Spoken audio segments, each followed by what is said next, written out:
Evelyn Carter, the icy chief executive of the private airline Carter Aero, mocked Mason Reed in front of the entire board, telling him flatly that he could not even fix a toy plane. Mason only glanced past her at the 12 jets waiting in the hangar and answered calmly, "Then your 12 jets are finished." Nobody believed a quiet single father wearing an old worker jacket could shake a billion-dollar aviation empire. He looked too tired, too ordinary, too poor to matter to anyone in that room. But by the next morning, one jet after another began to die. The hangar at Carter Aero stretched wide and silver under the morning light. 12 private jets lined in formation like soldiers waiting for orders, their fuselages polished to a mirror shine for the investors who would soon walk past them. Evelyn Carter moved through that hangar the way she moved through every room she owned, with her heels striking the concrete in sharp, deliberate beats, her tailored coat trailing behind her like a verdict already decided. She had inherited this empire from her father, and she had spent 5 years proving to every doubter that a woman could run it harder, colder, and faster than he ever had. Logan Pierce walked half a step behind her, his tablet glowing with maintenance reports, his smile the practiced kind that men wear when they want something from everyone in the room at once. When they reached the far end of the hangar, a man in a faded gray jacket was already crouched beside the landing gear of the 6th jet, his hands steady, his eyes scanning a panel of warning lights most people would never learn to read in a lifetime. Logan gestured toward him with the casual cruelty of someone introducing furniture. "This is Mason Reed," he said, "a contract mechanic, a single father who takes whatever work he can get these days." Evelyn barely looked up from her phone as she answered, her voice flat with disinterest, telling Logan to have him finish quickly so the real engineers could do the real inspection. Mason said nothing in response to either of them. He simply kept reading the diagnostic panel, his jaw tightening slightly as the numbers in front of him refused to make sense in any way that meant good news. When he finally stood, brushing the dust from his knees, he spoke directly to Evelyn for the first time, telling her that all 12 jets shared the exact same flaw buried inside their fuel control systems, and that flying any of them in their current state was a risk no insurance policy would ever cover. Evelyn turned to face him fully then, amused in the particular way powerful people are amused by inconvenient truths spoken by people they have already dismissed. She asked him, almost laughing, how a man who looked like he had walked in off the street could possibly understand systems that cost more than his entire life had ever earned.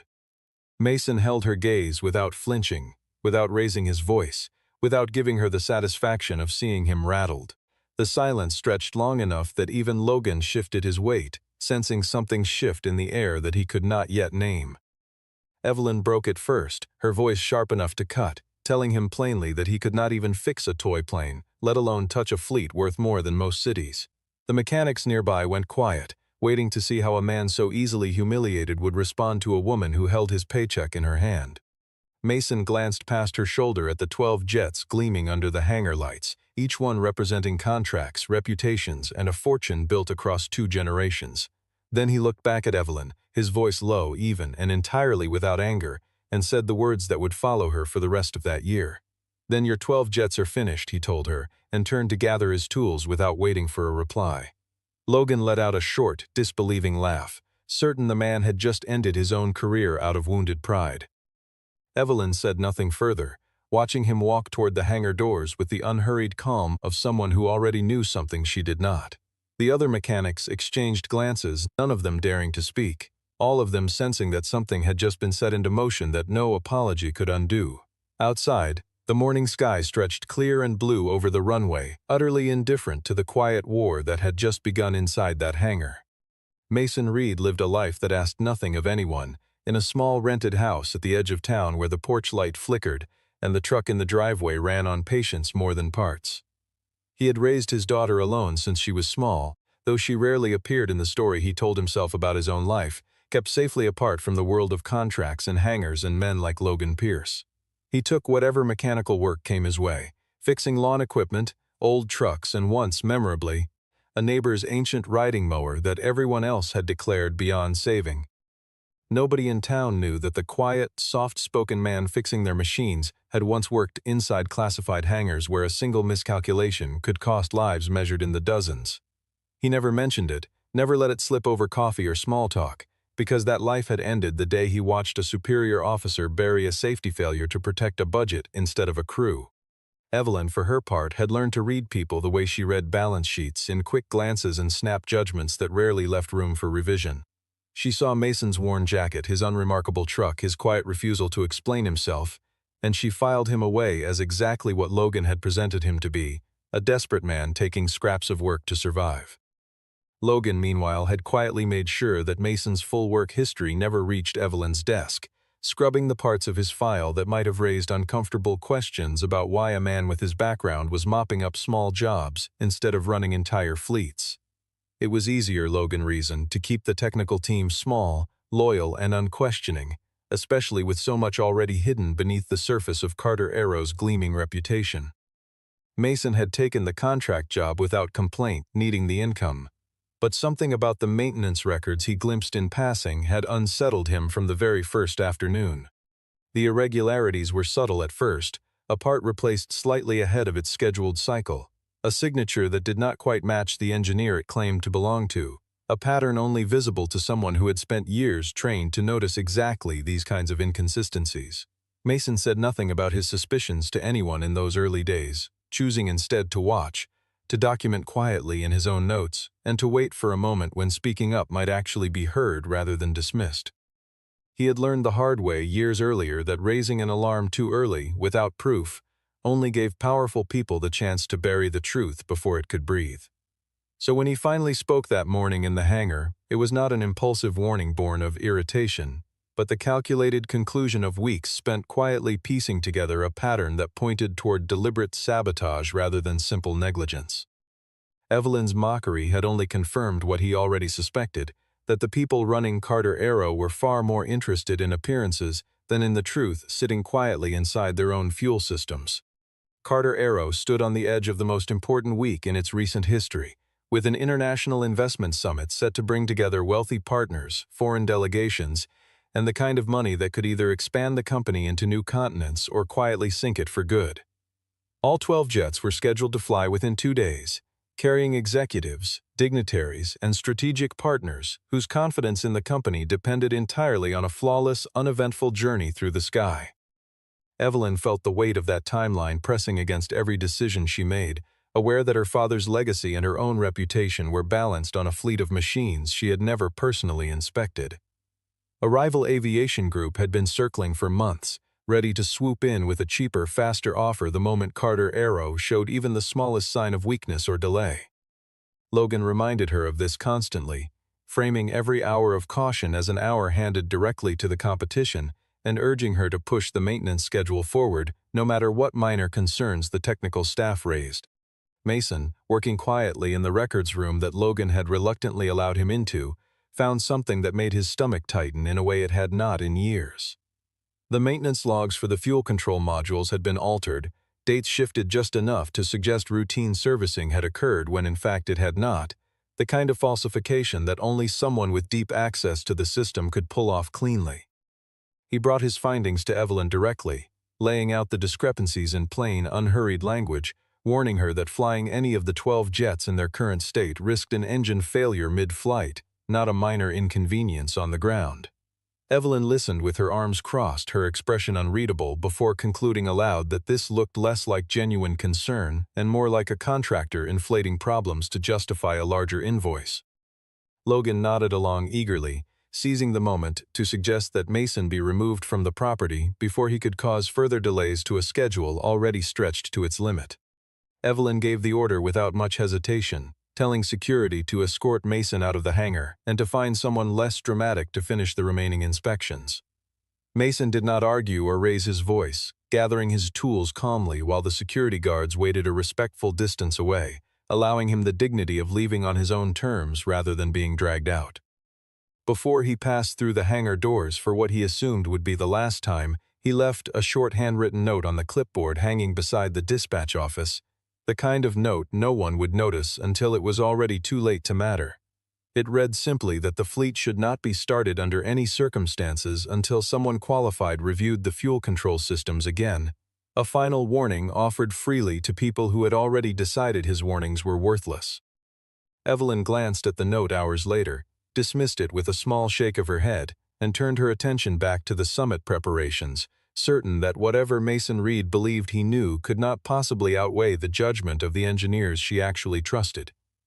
The hangar lights dimmed for the night exactly as scheduled, 12 jets sitting silent and unaware of what the morning would bring. Morning broke clear and bright over the Carter Aero runway, the kind of perfect flying weather that should have made everyone in the hangar relax instead of tighten with dread. The ground crew began the routine startup sequence on the first jet, expecting the familiar hum of engines settling into a smooth idle, but instead the controls flickered with a warning that refused to clear no matter how many times the sequence was restarted.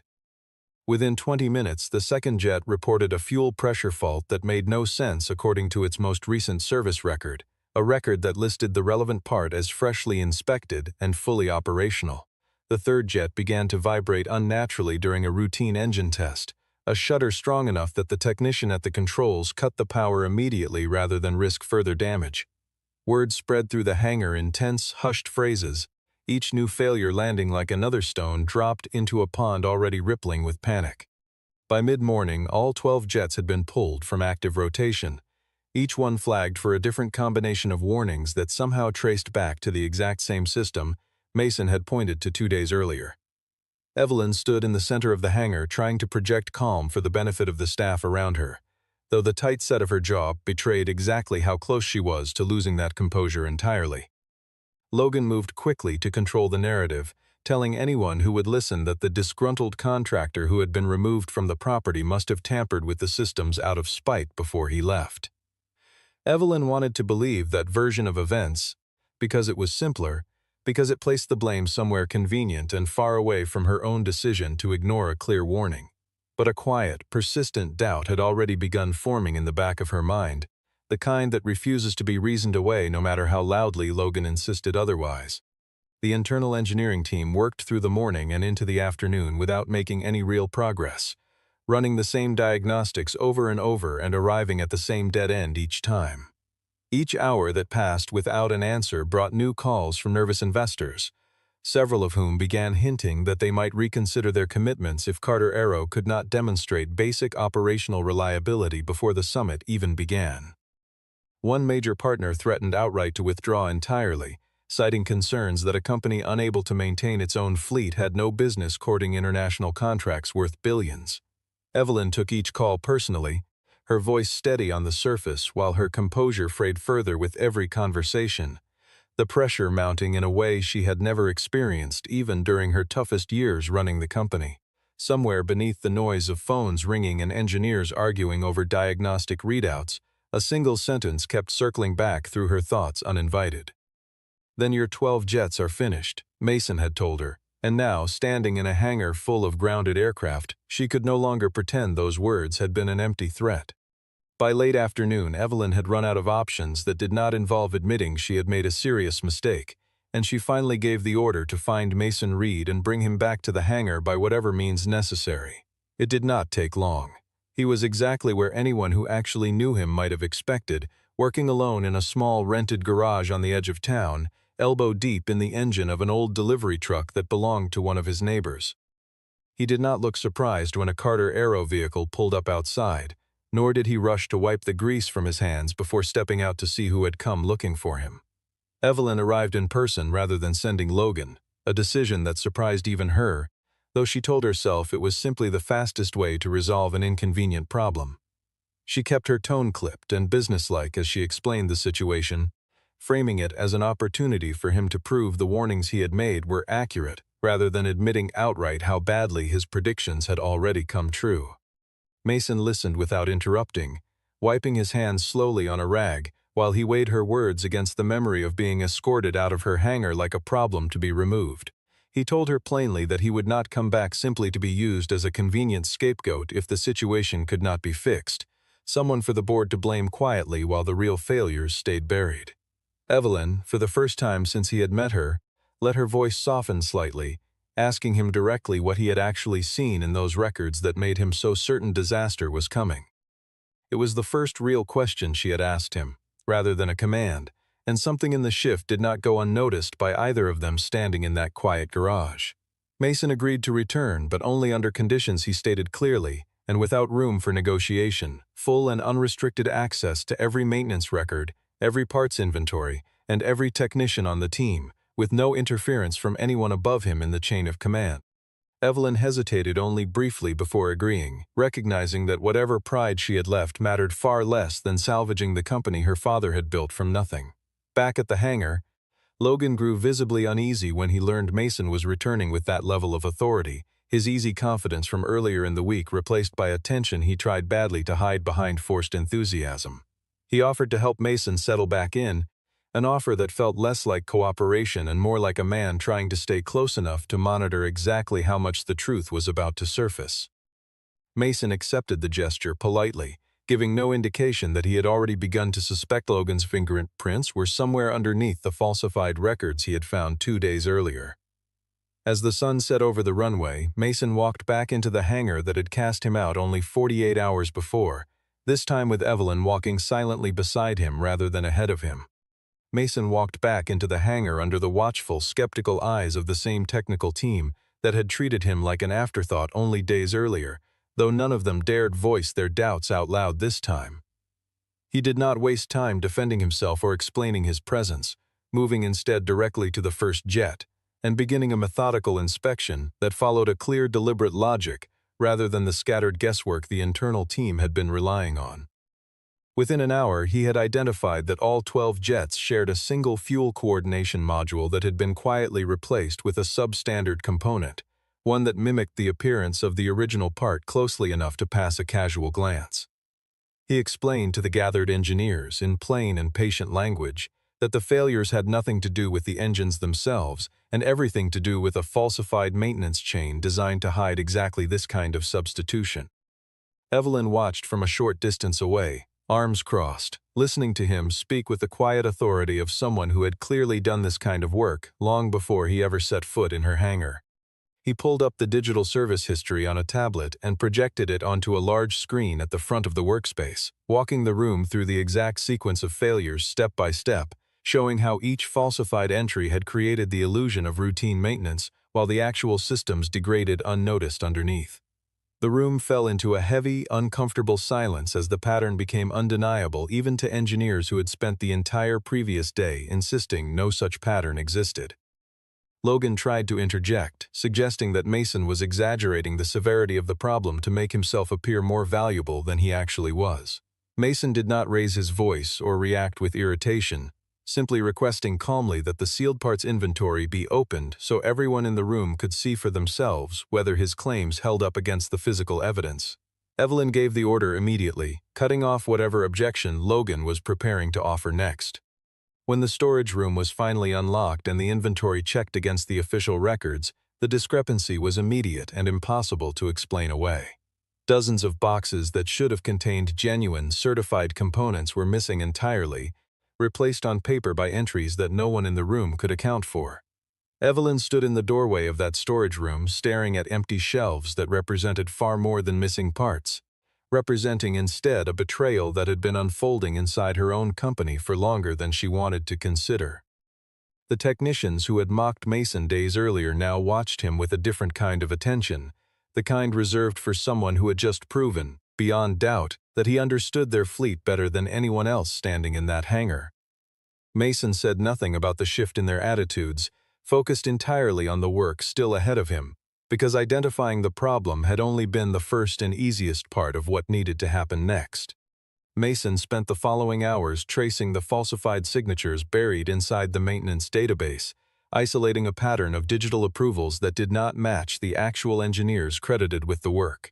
Several of the signatures belonged to junior technicians who, when quietly questioned, admitted they had flagged irregularities months earlier only to be told by Logan that their reports needed revision before they could be filed officially. Those revisions, it turned out, had stripped out every warning that mattered, leaving behind sanitized paperwork that made a failing system look perfectly healthy on paper. Evelyn listened to each account with a growing cold anger, the kind that comes from realizing the company bearing your family name had been quietly hollowed out from the inside by someone she had trusted without question. Logan, sensing the walls closing in, pivoted quickly, insisting loudly that Mason had every reason to fabricate this entire narrative as revenge for the humiliation he had suffered days earlier in front of the board. Mason responded to the accusation with the same unshaken calm he had shown from the very beginning, laying out a timeline that made Logan's theory impossible to sustain under any honest scrutiny. The falsified entries, he explained, stretched back months, long before he had ever been hired as a contractor, which meant the corruption had been operating quietly long before he ever set foot in the hangar. Evelyn studied the dates herself, cross-referencing them against her own calendar, and found no way to dispute what Mason had laid in front of her with such methodical precision. For the first time since the crisis began, she turned to face the board members gathered in the room and stated plainly that she believed Mason, not Logan, and that the company's energy needed to shift entirely toward fixing what had been broken rather than assigning blame to the man who had uncovered it. The weight of what Mason revealed next settled over the room like a physical pressure, pressing the air thinner with every word. If even one of the 12 jets had taken off in its current condition, he explained, the fuel coordination failure could have triggered a catastrophic engine shutdown at altitude, the kind of failure that leaves no margin for recovery and no second chances for the people on board. The room that had spent days treating his warnings as an inconvenience now understood, fully and finally, exactly how close they had come to a tragedy that would have ended careers, lawsuits, and very likely human lives. Evelyn felt the full weight of her earlier dismissal settle into her chest, a guilt sharper than any business failure she had ever experienced in her career. The mockery that had defined her first impression of Mason Reed had curdled, in the space of a few days, into something closer to reverence, and the fear in the room had finally replaced the contempt that once filled it. Among the senior advisors called in to assess the unfolding crisis was Samuel Grant, a retired aviation consultant with decades of experience and a memory for names that rarely failed him even after years away from active service. The moment he heard Mason Reed's name spoken aloud in the hangar, something in his expression shifted, a flicker of recognition that had nothing to do with the past few days of chaos. He approached Mason quietly, away from the others, and asked if he was the same Mason Reed who had once served inside a highly classified jet propulsion division, a name Samuel had not heard spoken aloud in many years. Mason did not deny it, though he answered with the same reluctant brevity he brought to everything connected to that chapter of his life, clearly uninterested in turning the moment into a story about himself. Samuel pressed gently, telling Evelyn afterward that Mason had once single-handedly identified a failure that would have grounded an entire military squadron, saving lives that no one outside a small circle of officials ever knew had been at risk. He explained further that Mason had left that world abruptly after a commanding officer chose to bury a serious safety violation rather than risk the budget consequences of admitting it publicly, a decision that had cost Mason his faith in the very institutions he had once trusted completely. Mason had walked away quietly, refusing offers from private contractors who wanted to capitalize on his expertise, choosing instead a life defined by anonymity rather than recognition. Evelyn absorbed this information slowly, piecing together why a man with his obvious skill had spent years fixing small engines in a forgotten corner of town instead of commanding rooms full of executives eager for his expertise. It explained, too, why he had never once tried to leverage his background for higher pay or better treatment, choosing instead to let his work speak entirely for itself, regardless of who was listening or who was watching. Standing in the hangar that evening, watching Mason quietly continue his inspection despite everything that had been revealed about him, Evelyn felt something shift inside her that went beyond simple professional respect. She understood now that his calm in the face of her earlier cruelty had not been weakness or resignation, but the steady discipline of a man who had already survived institutions far colder than her boardroom. He had not warned her about the fuel systems to prove a point or protect his pride, but because somewhere underneath the worn jacket and the quiet manner was a man who still believed, despite everything, that protecting people mattered more than being believed. Evelyn watched him work without interrupting, and for the first time since the crisis began, her guilt softened slightly into something closer to genuine respect for the man she had so carelessly dismissed. Sensing that the walls were closing in around him, Logan made a desperate attempt that evening to delete portions of the maintenance database before anyone could connect his access permissions to the falsified entries Mason had already uncovered. He underestimated, however, that Mason had anticipated exactly this kind of move and had quietly mirrored the critical records onto a separate backup system days earlier, a precaution born from years spent working around people who preferred convenient silence over inconvenient truth. When Logan's deletion attempt failed to erase anything that actually mattered, he shifted strategy entirely, appearing before the board to argue loudly that Mason had manipulated Evelyn into trusting him completely, exploiting her panic to seize control of decisions that belonged to trained engineers rather than outside contractors. One of the company's largest investors, already nervous about the unfolding crisis, issued an ultimatum that demanded a full explanation within 24 hours or the immediate withdrawal of every commitment tied to the upcoming summit. Evelyn found herself standing at a crossroads that tested everything she believed about leadership and pride, forced to choose between protecting the polished image she had spent years building or trusting the judgment of a man she had humiliated only days earlier. Mason, for his part, offered no dramatic ultimatum of his own, simply laying out a tight but achievable plan that could restore all 12 jets to safe operating condition within the narrow window the investor had given them. His plan came with one firm condition that he stated without hesitation, insisting that Logan be removed from any position of authority over the technical team immediately, before the man could cause further damage to systems already stretched dangerously thin.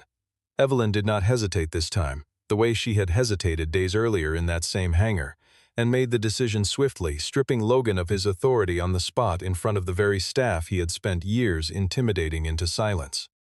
Logan's composure finally cracked under the weight of his own exposure, and he left the hangar that night not with quiet dignity, but with a bitter parting threat aimed directly at Evelyn, warning her that Carter Aero would collapse entirely without him pulling its strings from behind the scenes. Evelyn watched him go without flinching, the fear she might have felt only a week earlier replaced now by a hardened resolve she had not known she possessed until the crisis forced it out of her. The remaining staff in the hangar exchanged glances that mixed relief with disbelief, watching the man who had quietly controlled so much of their working lives walk out through the same doors Mason had been forced through only days before. Mason did not celebrate the moment or remark on the irony of it, returning instead to the diagnostic screens still glowing in front of him, fully aware that removing Logan had only cleared the obstacles, not yet solved the actual crisis still sitting heavily across 12 grounded jets. The clock, as everyone in that hangar understood without needing to say it aloud, had already started running again. Mason organized the repair effort with the calm precision of someone who had run far higher stakes operations long before he ever set foot in Evelyn's hangar, dividing the 12 jets into 3 groups based on the severity and complexity of their individual failures. He prioritized the aircraft most likely to be restored quickly, reasoning that early successes would build momentum and confidence among a technical team still rattled by days of confusion and blame. Evelyn surprised everyone, including herself, by staying through the night rather than retreating to her office to manage the crisis from a comfortable distance. She moved between workstations approving parts orders, contacting suppliers directly, and clearing whatever bureaucratic obstacles threatened to slow the engineers down, a kind of hands-on involvement she had never once shown in her years running the company. Mason directed the effort without raising his voice or issuing harsh demands, and yet every technician in that hangar followed his instructions with an attentiveness that command alone could never have produced. Sometime past midnight, one of the younger engineers pulled Mason aside quietly and confessed, with visible shame, that he had noticed irregularities in the fuel systems weeks earlier, but had been pressured by Logan into rewriting his reports to avoid drawing unwanted attention. Mason listened without judgment, telling the young man plainly that the greatest failure in any system was never the mistake itself, but the culture that punished honesty about mistakes until people learned to hide them instead of fixing them. Evelyn overheard the exchange from a few steps away and felt the words settle into her with uncomfortable clarity, recognizing in them an indictment of the very company culture she had built and defended for years without question. She said nothing in that moment, but something in her expression told Mason she had heard every word, and that the lesson had landed exactly where it needed to. By the early hours of the morning, 3 of the 12 jets had been successfully restored and tested, their engines settling into the smooth, steady hum that represented hours of careful, methodical work finally paying off. The relief in the hangar was real but brief, interrupted almost immediately when the flagship jet, the one scheduled to carry the most critical investors, returned diagnostic results far worse than anyone had anticipated. Mason examined the readouts closely, his expression hardening as he recognized signs that pointed toward something more deliberate than ordinary mechanical failure. something closer to an act of sabotage carried out with a clear and specific target in mind. He said nothing immediately to alarm the team further, choosing instead to quietly gather additional evidence before raising his suspicions to Evelyn, aware that panic at this stage could undo hours of hard-won progress. Outside, the sky had begun its slow shift from black toward gray, the hours remaining before the scheduled test flight shrinking faster than anyone in that hangar wanted to acknowledge. The flagship jet sat apart from the others, larger and more heavily customized, the aircraft designated to carry the most important investors directly into the heart of the summit negotiations. Mason discovered after a careful hours-long search that a pressure regulation valve deep inside the fuel system had been manually altered in a way that no routine maintenance error could explain, a deliberate adjustment designed to fail only under specific, predictable flight conditions. It became clear almost immediately that this had been Logan's final move before his removal, a trap left behind specifically to ensure that even a successful recovery effort would end in catastrophic failure when it mattered most. Evelyn's first instinct was to call the authorities immediately and have Logan arrested before he could disappear entirely, but Mason urged her to wait just long enough to neutralize the immediate danger sitting inside that jet. Every minute spent on outside intervention, he reminded her, was a minute closer to a test flight deadline that could not be moved without losing the investors entirely. The repair that followed tested every ounce of skill Mason had built across a career most people in that hangar would never fully understand, requiring him to maneuver into an impossibly tight technical compartment barely large enough for his shoulders. Sweat beaded along his forehead as he worked by the narrow beam of a single flashlight, adjusting components by feel as much as sight, aware that one wrong movement could undo hours of progress or worse, injure him in the cramped, confined space. The countdown to the scheduled test flight ticked steadily closer with every passing minute, the tension in the hangar thick enough that even the most experienced engineers stood in near total silence, watching the access panel where Mason had disappeared. When the engine finally roared to life for its test run, it screamed unevenly at first, a harsh, grinding pitch that made several technicians flinch and step back instinctively from the aircraft. Then gradually the pitch smoothed, the vibration settling into the steady, confident hum that every person in that hangar had been desperate to hear since the crisis began. A collective breath seemed to release through the entire space as the flagship jet completed its test sequence without a single warning light flashing across its console. Evelyn turned to look at Mason as he climbed out from beneath the aircraft, exhaustion etched across his face, grease staining his hands and forearms, and for the first time she saw him not as a desperate contractor or a convenient scapegoat, but as the man who had quietly saved her entire company from a disaster that would have ended careers and very possibly lives.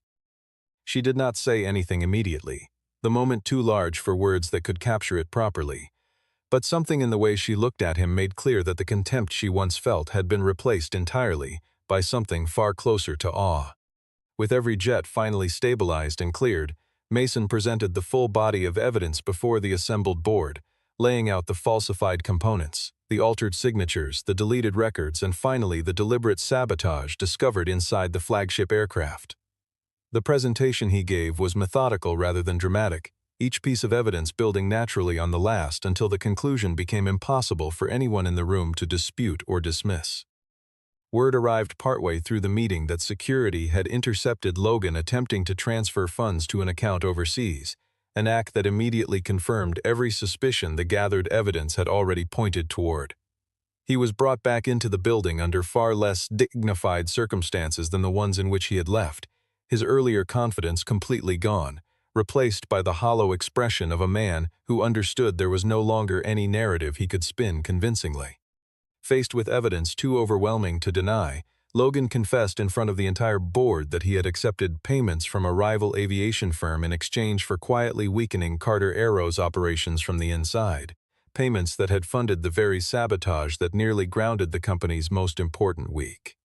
Evelyn absorbed the confession in stunned silence, the betrayal cutting deeper than any business setback she had ever experienced, made worse by the fact that she had trusted Logan implicitly for years without ever questioning his loyalty.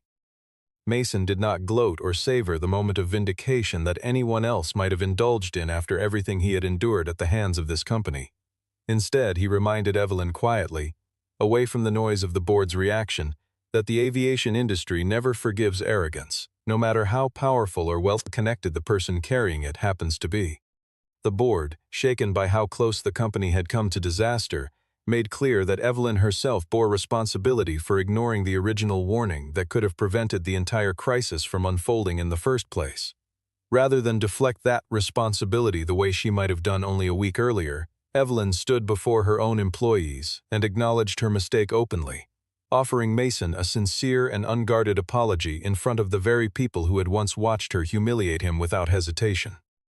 It was, in every sense that mattered, the most significant reversal of fortune Mason had experienced in years, transforming him in the span of a single week from a man dismissed as worthless into the person whose judgment the entire company now depended on completely. The hangar that had once echoed with mockery now held something closer to quiet respect, settling over the space like a kind of overdue correction to everything that had gone wrong before it.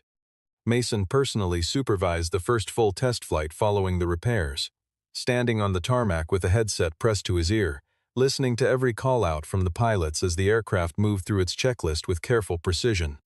Evelyn waited inside the operations room, unable to sit still, her eyes fixed on the screen, displaying live telemetry from each jet as it rolled toward the runway one after another. One by one, all 12 aircraft completed their safety evaluations without a single flagged warning, the kind of clean, uneventful result that represented countless hours of effort compressed into a handful of tense minutes. The investors who had threatened to withdraw their commitments now watched with visible relief, several of them approaching Evelyn afterwards specifically to praise the technical leadership that had clearly saved the entire summit from collapsing. One senior partner went further, telling her directly that any future agreement with Carter Aero would depend heavily on Mason remaining involved in the company's ongoing operations.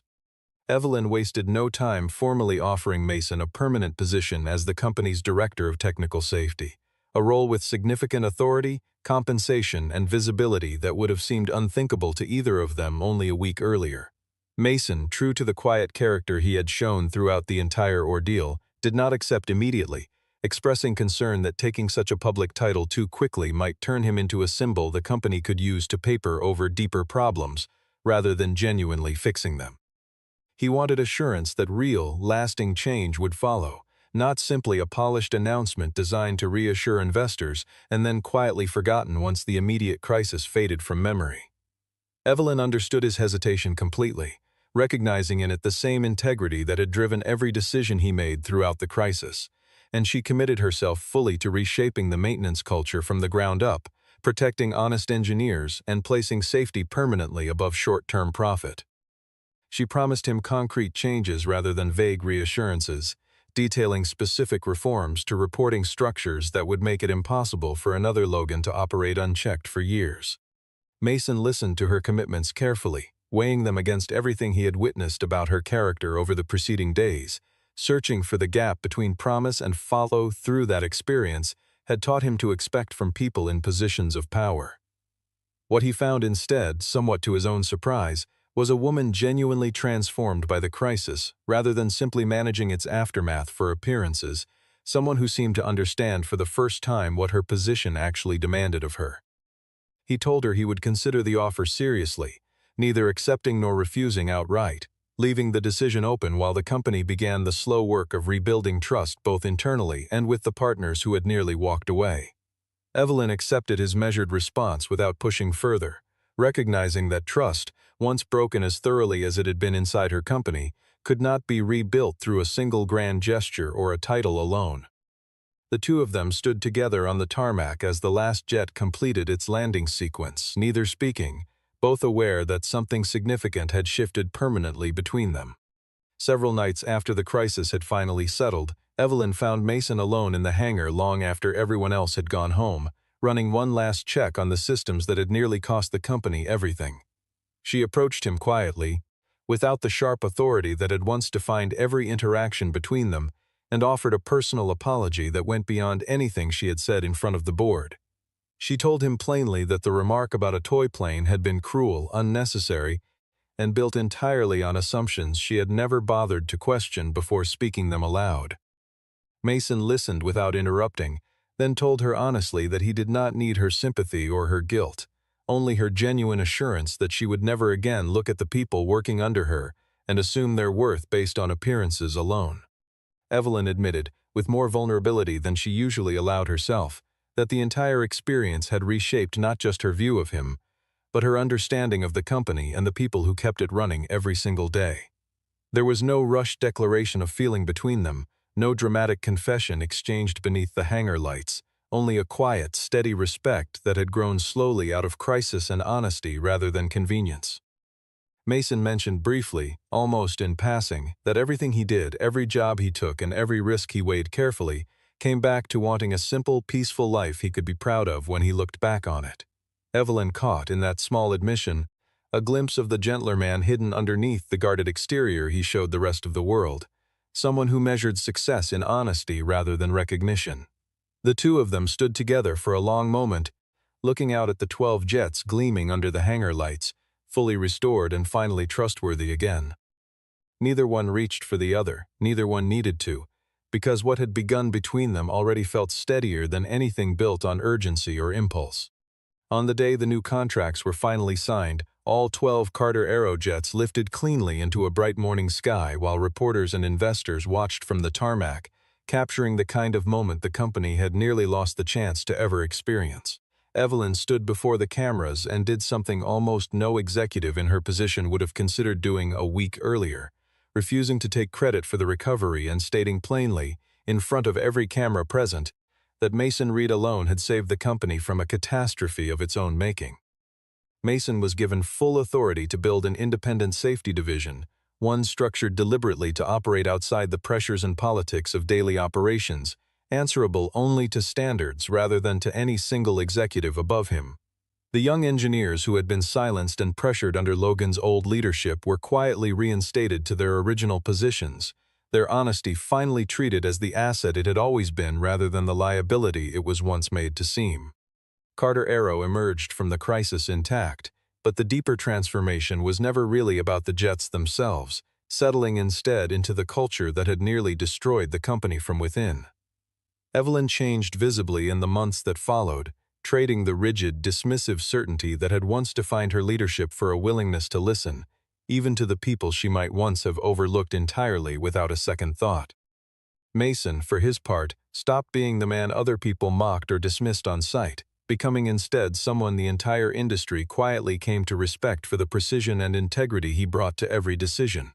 The story that spread afterward in boardrooms and hangars far beyond Carter Aero often returned to a single moment that captured everything that had changed. She once believed he could not even fix a toy plane, yet he had been the one who saved 12 real jets, along with everyone who would have been aboard them. The ending that settled over both of them carried no grand promises or sweeping declarations, only the quiet, steady understanding that something real had been built between two people who had started as adversaries and ended as equals. Evelyn and Mason walked out of the hangar together that evening, side by side rather than one leading the other, watching the sun drop low over a runway that had nearly witnessed tragedy, and instead became the place where everything changed for both of them. Neither needed words to mark the moment, because the silence between them now held none of the tension it once carried, replaced instead by something closer to trust earned the hardest way possible. If this story leaves you believing the person everyone underestimates might be the one who saves them all, then it has already done exactly what it was meant to do. Stay with this story until the end, because the secret Mason hides will force Evelyn to pay with her pride.